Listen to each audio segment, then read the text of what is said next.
Emily Parker met Daniel Hayes on a rainy evening in Seattle, when the city lights shimmered across slick pavement and every cafe window glowed like a promise. To their friends, it looked like the beginning of something flawless. Daniel held doors open, remembered small details, and spoke with the quiet confidence of a man who seemed to know where life was heading. Emily's best friend, Lauren, watched them from across the table and whispered later that she had never seen Emily laugh so freely. Even Emily's parents, cautious after her earlier heartbreaks, were charmed during a Sunday dinner, impressed by Daniel's warmth and his easy conversation about books, music, and travel. Their courtship unfolded like a movie montage. Weekend drives to the coast, late-night walks along the waterfront, dinners where Daniel anticipated Emily's thoughts before she voiced them. He sent flowers to her office without a reason, left handwritten notes on her windshield when she worked late. Lauren teased that Emily had finally stepped into a fairy tale, and Emily's colleagues agreed, delighted by the sudden brightness in her eyes. Daniel seemed to blend seamlessly into every part of her world. He volunteered to help her parents fix a stubborn fence, remembered her brother's birthday, and listened patiently when her coworkers stopped by their table to share office gossip. Each gesture deepened the sense that he was not just a perfect partner, but a perfect fit for her family and friends. The people closest to Emily began to describe him as steady, generous, the kind of man anyone would be lucky to find. Yet beneath the soft glow of candlelit dinners and gentle words, something quieter stirred, a detail so small no one could name it. A glance that lingered a moment too long when Lauren interrupted a conversation, a pause before Daniel answered a simple question, a fleeting tension that passed before Emily could place it. No one recognized these shadows. To everyone watching, the story was only light. A couple in love, a future unfolding exactly as it should. In the weeks that followed, faint cracks began to appear beneath the polished surface of Emily and Daniel's romance. They were almost invisible at first, like hairline fractures in a flawless piece of glass. Daniel's voice, once unfailingly gentle, sometimes carried a trace of condescension. "You forgot again," he would murmur when she misplaced her keys, though Emily was certain she had set them by the door. If she questioned a detail of a conversation, he tilted his head and smiled as if humoring a child. "You must be tired." "That isn't what I said." The moments were so small they slipped past the notice of friends and family. When Lauren phoned, Emily sometimes let the call go unanswered, unsure how to explain her growing unease. At work, she stared at her cell phone, a row of missed calls glowing on the screen after Daniel had tried to reach her. His texts followed quickly, first warm, then edged with a quiet reproach. "Where were you? I was worried." During dinner one evening, Lauren mentioned a memory from the night Emily and Daniel met. "Remember the song that was playing?" she asked. Emily nodded, certain it had been an old Billie Holiday track. Daniel looked up, amusement flickering across his face. "No, it was Coltrane," he said. "We talked about it for 10 minutes. His certainty left no room for argument. When Emily insisted she could still hear the smoky voice of Billy in her mind, he gave a small, dismissive laugh. "You're adorable when you mix things up." These were the shadows no one else could see, a glance that lingered too long when she hesitated, a raised eyebrow that made her doubt her own memory. Each incident by itself seemed harmless, even tender, but together they formed a pattern, a subtle rewriting of reality that left Emily second-guessing the simplest truths. The lively woman who once debated books and politics with confidence began to wonder whether her recollections were reliable at all. Lauren sensed a distance she couldn't name. Friends still believed in the perfect couple, but Emily felt something shifting, an invisible pressure that tightened each time she questioned her own mind. The fairy tale remained intact to the outside world, yet in the quiet corners of Emily's thoughts, the first thin shadows had already taken root.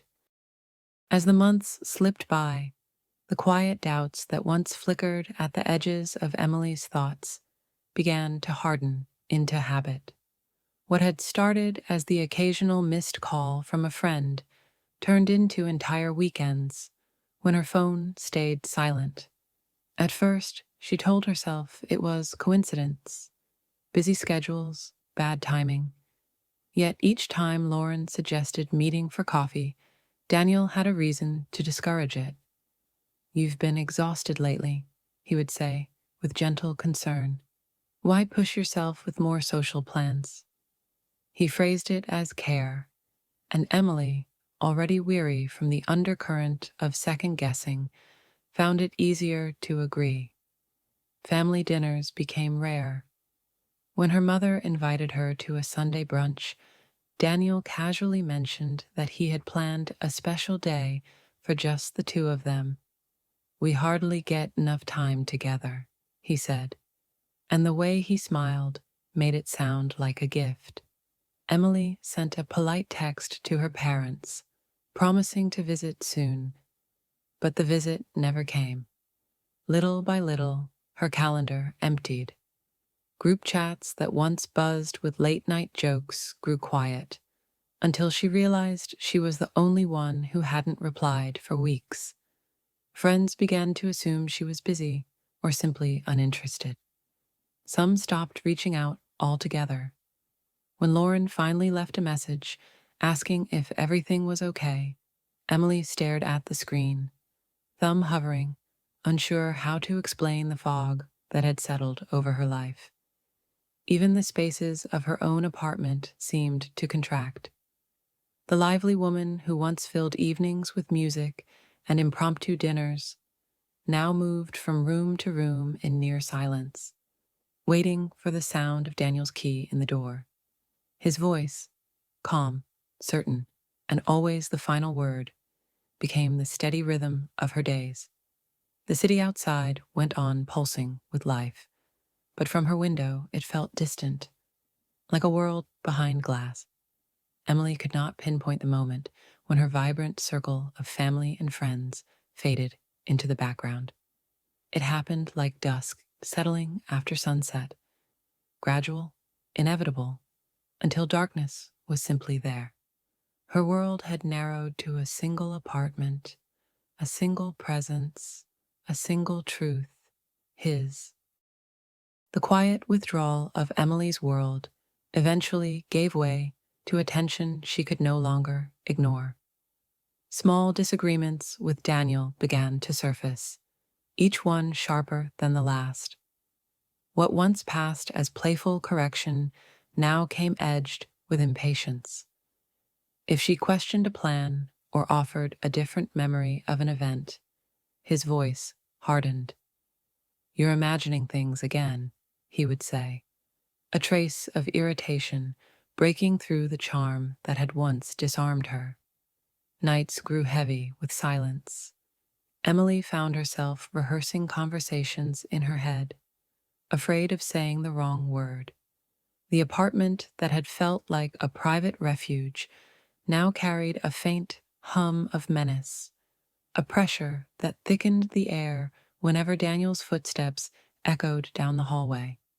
Arguments flared over trivial matters, how she folded laundry, the friends she no longer called, a comment she supposedly made but could not recall. Each dispute ended the same way, Daniel's certainty towering over her own recollection, his calm tone suggesting she was too fragile to know the truth. The unease that had crept into her life for months now demanded proof. One evening, after another circular argument about a conversation she was sure had never happened, Emily placed her phone on the kitchen counter and quietly tapped the record button. Her heart pounded as Daniel spoke in that controlled, deliberate voice, reshaping facts, denying statements he had made minutes earlier. She said little, letting the words collect like stones in a jar. Later, alone in the dim light of the living room, she pressed play. Daniel's voice filled the silence, measured, confident, unmistakable. The recording captured every denial, every contradiction. Hearing it outside the heat of the moment was like stepping out of a dream. For the first time in months, Emily felt the ground beneath her feet. She was not confused. She was not weak. The problem was real, and it was him. That night, she sat motionless, the city's neon glow flickering across the walls, and listened to the recording again. Each repetition peeled away the fog that had settled over her life. The quiet doubts, the shrinking friendships, the endless corrections, all of it aligned into a single, undeniable truth. Emily understood, with a clarity that left her trembling, that she was not losing her mind. She had been trapped in someone else's story, and now she held the proof. The night after Emily listened to the recording, the apartment felt different, no longer a sanctuary or a cage, but a place she needed to leave. The proof she held on her phone steadied her thoughts like a hand on her shoulder. Fear still whispered in the corners of the room, but a stronger voice had begun to rise beneath it. Morning brought a cold, clear resolve. Emily moved quietly, almost methodically, opening the closet and laying a small suitcase on the bed. Each folded sweater, each pair of shoes, felt like a declaration. With every item she packed, the fog of confusion lifted a little more. She paused only to glance at her phone, the recording secure, a silent witness to everything she had endured. Before noon, she called Lauren. Her friend's surprised intake of breath softened into immediate support. "Come here," Lauren said without hesitation. "Right now, if you can." The words broke the isolation that had kept Emily silent for so long. For the first time in months, she felt the weight of another person's presence, even through a phone line. Daniel texted once during those hours, short, casual, asking when she'd be home. Emily didn't answer. She zipped the suitcase, checked the recording one last time, and slipped her keys into her pocket. Her hands trembled, but the decision was no longer in question. By late afternoon, she stepped into the hallway, the door clicking shut behind her. The city outside roared with life, traffic, voices, the distant sound of a train, and the noise felt like an embrace. Fear had been loud, but the new certainty inside her was louder. Emily walked toward the elevator, each step carrying her closer to the truth she had reclaimed. She was leaving, and she was free.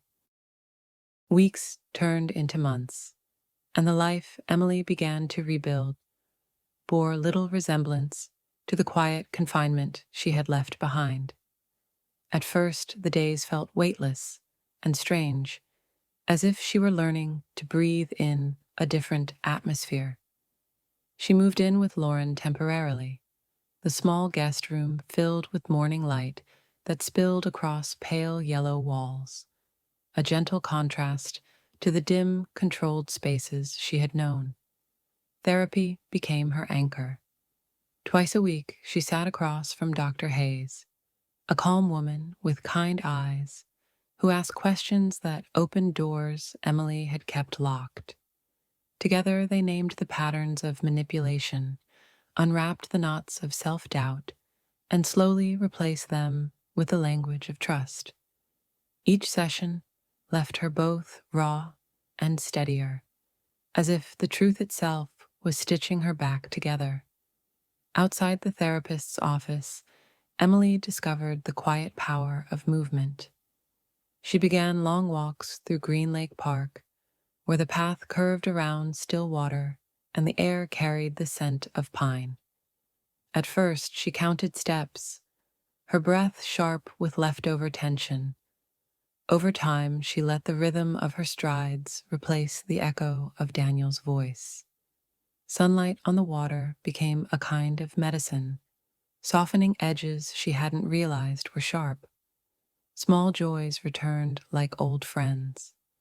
A steaming cup of coffee on a chilly morning, the familiar laughter of her parents when she surprised them for dinner, evenings spent with Lauren, painting their nails and talking late into the night. Colors that once seemed muted now glowed, reds deeper, blues more vibrant, as though the world itself had shifted from gray to warm gold. Through each new ritual, Emily felt her own presence strengthen. She caught herself humming while cooking, speaking with conviction in work meetings, laughing without checking the room for approval. The doubts that once shadowed every thought lost their hold. She no longer replayed the recording on her phone. She didn't need it. The proof now lived inside her. Emily was learning, step by gentle step, to trust her senses, to feel the steadiness of her own body, to listen to the quiet authority of her true voice. And with each passing day, that voice grew clear and sure, no longer an echo of anyone else, but entirely, unmistakably her own. Spring settled over Seattle with a brightness Emily hadn't felt in years. The city streets shimmered after rain, and the air carried the scent of new blossoms. One afternoon, she paused on a quiet footbridge, sunlight pooling across her face. The same woman who once doubted every memory now stood unhurried, breathing in the world as if it belonged to her again. Her days no longer revolved around the shadow of what she had endured. Therapy sessions grew lighter, friendships regained their easy rhythm, and laughter, unforced and full, wove itself back into ordinary moments. The voice inside her, once muffled and uncertain, now spoke with quiet clarity. Emily lifted her gaze toward the skyline, a small smile unfolding as the wind brushed her hair. The invisible cage that had held her was gone, not shattered in a single dramatic blow, but dissolved by every choice she had made to believe herself. The thought came without bitterness, only truth. The cage was invisible until I opened the door. Now the key is always with me, my own unwavering truth. With that certainty, she turned from the railing and walked on, her steps light, the world wide open before her.